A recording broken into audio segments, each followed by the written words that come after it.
Hey, it's Benji Cole, son of Al Cole from CBS Radio and host of the syndicated talk show, People of Distinction. The talk that gives you an in-depth view of some of the most dynamic, intelligent, and successful people on the planet. Run to our website, alcoleenterprises.com for more info. Email me at benji@alcoleenterprises.com if you'd like to get involved with what we have going. And as always, please continue to like and follow our broadcast because People of Distinction is a nationally and internationally syndicated show because of listeners like you. Our shows are available across all major podcast distributors as well as YouTube. And if you keep following, we're going to continue to put out the content.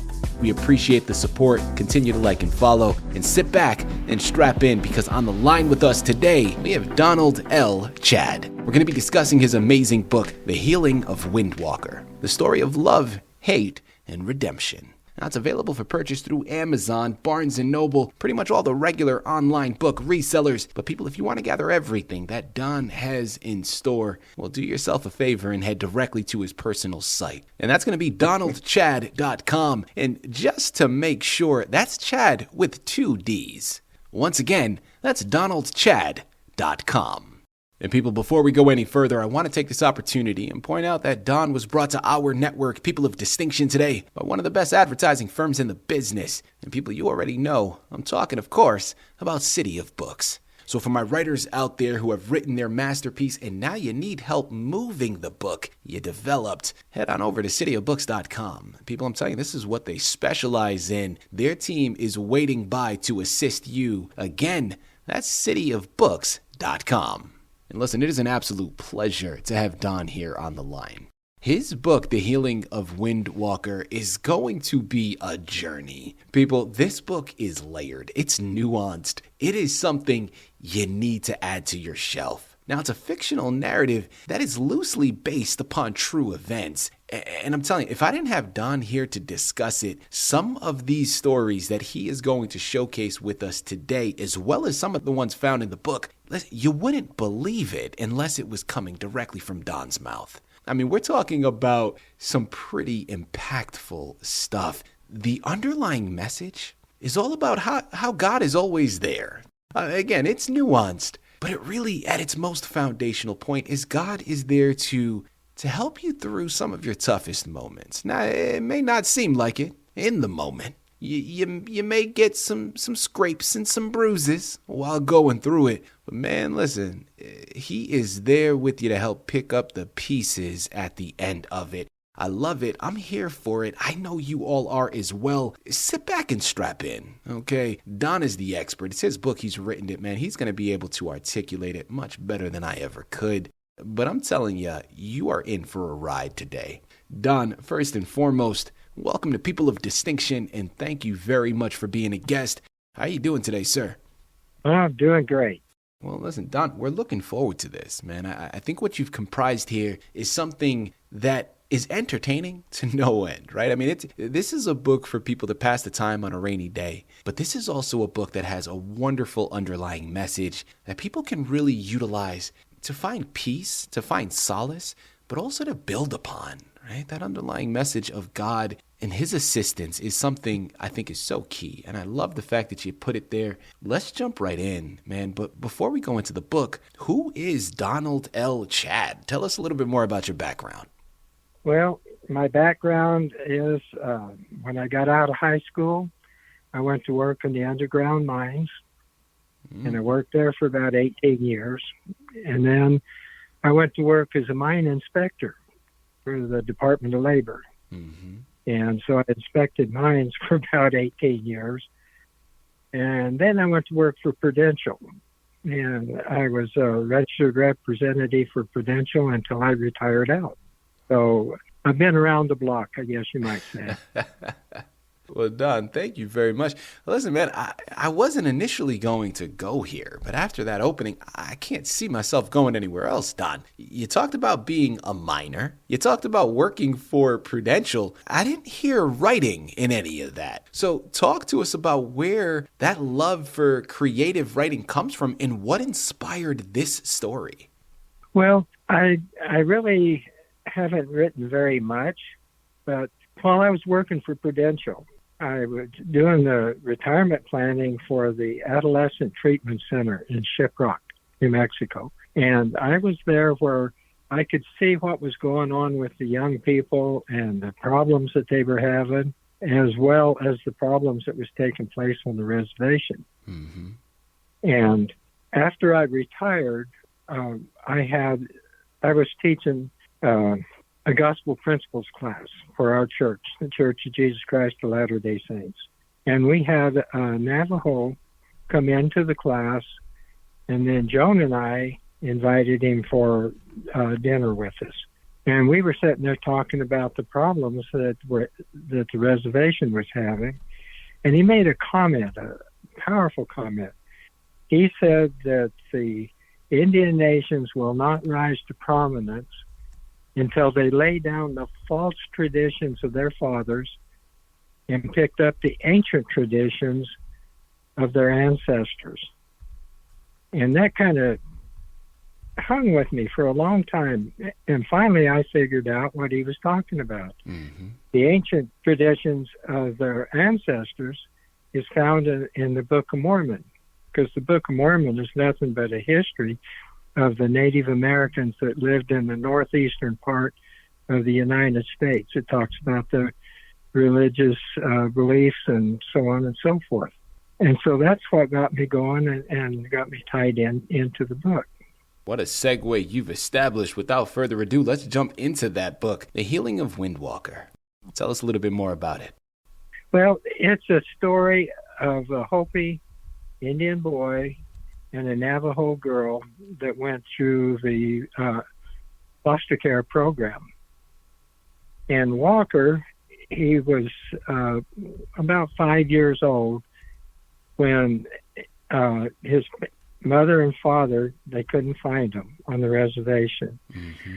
So they let him go with an LDS family in what they called the LDS Placement Program.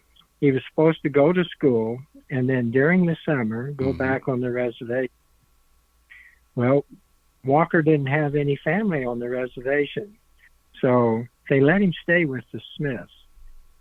And it was a Christ-centered family. He really progressed there, and that every summer they would come and try to take him back, but they didn't have anybody for him to go to, so they kept leaving him with the Smiths. And then finally they found an uncle and an aunt. And they decided that they wanted him back. And so they ended up taking him to court, and the court turned Walker back over to his aunt and uncle. And he was heartbroken because that was the only family that he had ever known. Yeah. And so I guess you might say that he went on the warpath. So he tried to make life so miserable for those people that they'd kick him out. But they were good, loving people, Christian people too. And, they just kept working with him and trying to help him.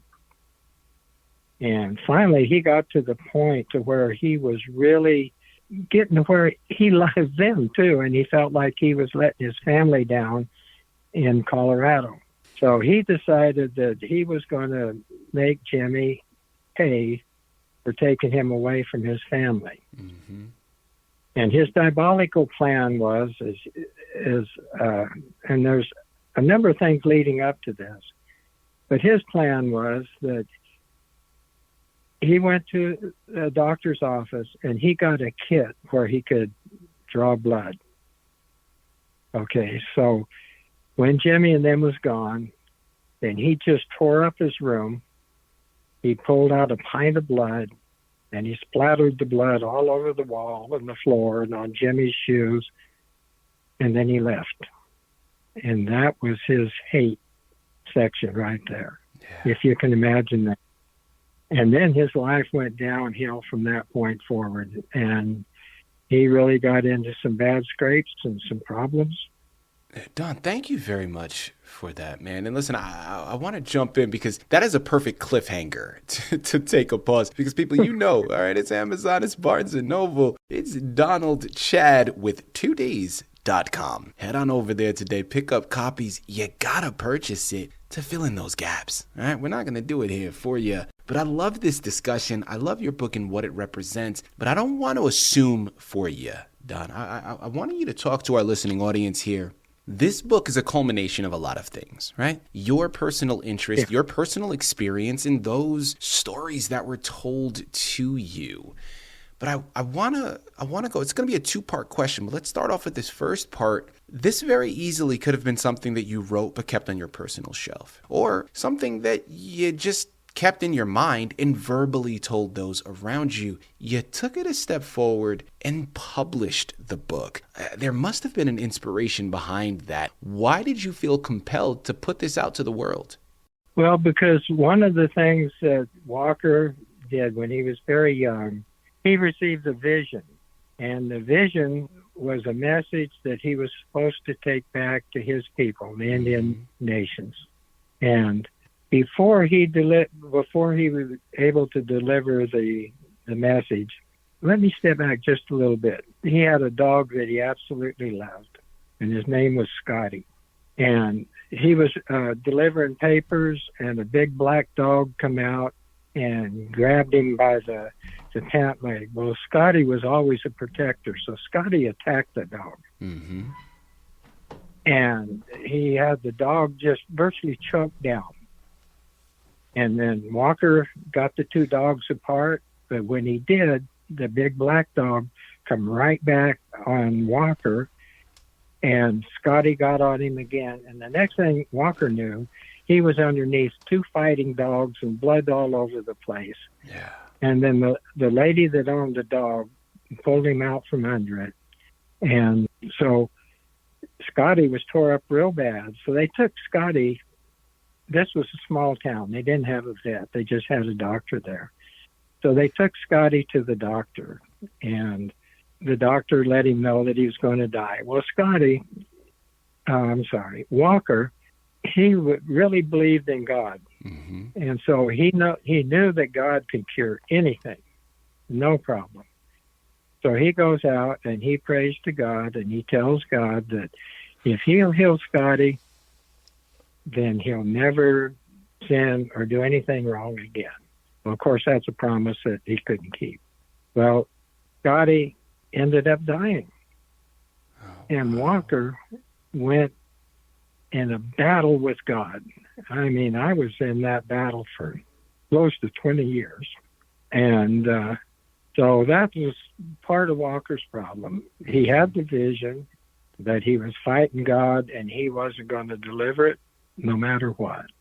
And, you know, when you fight with God, he just steps back and he lets things happen. And things went downhill really bad for Walker. And in the book, he's going to end up dying. And there's a lot going into that before you get to that part. Yeah. But he's going to end up dying. And then he crosses over and he goes on the other side of the veil. And then I take and I walk through what happens on the other side of the veil and how Heavenly Father uses instance here in this life to put things back together for you to where you can come back in His presence. Yeah. You know, that's a great place to segue here, because my second part to the previous question was, what are you hoping your readers take from your book after completing it, Don? Well, I hope that the message gets out to the Indian nations, for one thing. But the other thing that I hope is my daughter worked in I don't know what you called it, a halfway house for young people that were coming off of drugs and stuff. Mm-hmm. And what she would do is she would give them the book.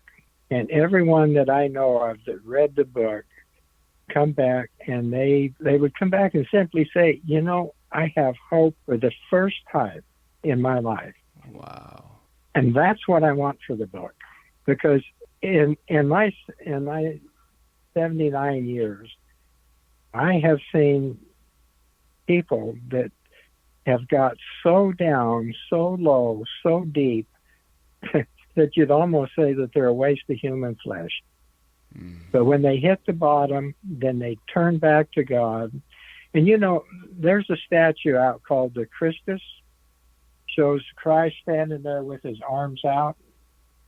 Well, that's exactly what it is, because just the minute a person decides to turn their life around, he blesses them in so many ways. And I've watched person after person come from the bottom up to a peaceful, happy, and joyful life simply because Christ has healed them. He's fabulous at that. He can heal the worst people that you've ever seen, and make them some of the greatest people that lives here on this earth. But that's my message for this book. I love it. People, listen, I knew this book was entertaining. I knew this book carried a fantastic foundation. But this message of hope, of inspiration, is a delightful surprise. This truly is, when you open the pages of the book and you are journeying along with the main protagonist, Walker, he's not the only one that's going to go through a journey. You're going to find yourself doing just that. I'm telling you, man, I could sit here, I could talk to Don for hours. This book is incredible for so many reasons. You got to pick it up. It's Amazon. It's Barnes & Noble. Once again, it's donaldchad.com. The book is called The Healing of Windwalker, the story of love, hate, and redemption by Donald L. Chad. Pick up copies today. Get lost in it, people, because I'm telling you, this is something you want to add to your shelf. This is a fantastic gift to get for someone else to add to theirs. You know where to go. You can thank me later. Head on over there today. Don, this has been a true pleasure, man. An absolute delight. Thank you once again for being a guest on People of Distinction.